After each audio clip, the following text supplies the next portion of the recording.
Assalamu alaikum, dear students. Welcome to the next lesson. Today we will talk about plural nouns. Plural nouns. Ko'plik otlari. For plurals, we add s, es, and ies.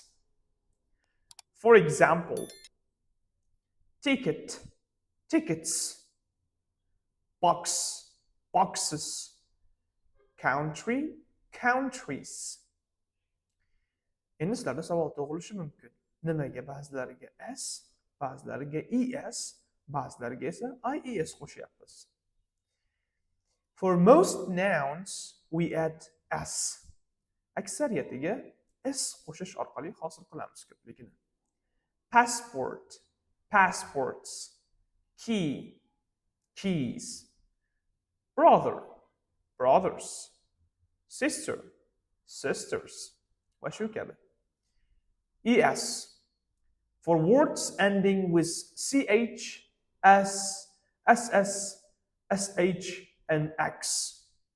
Mana shu harflar bilan tugaydigan so'zlarga esa es qo'shamiz.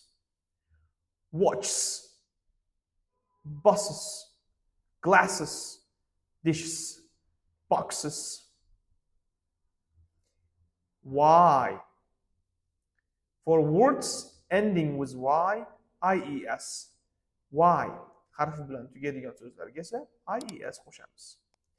University, universities. University dan keyin y keladi, y o'chirib tashlanadi va ies qo'shiladi. Country, countries. Endi siz videoni pauza qiling va mana shu so'zlarga ko'pliklarni qo'shib chiqing. S, es or ies.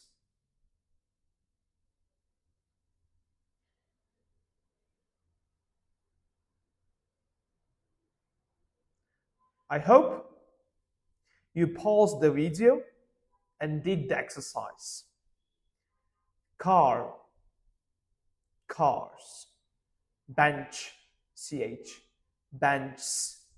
City, y. Cities. Fox, x. Foxes. Baby, y. Babies. Brush, sh. Brushes. Today, our lesson was this.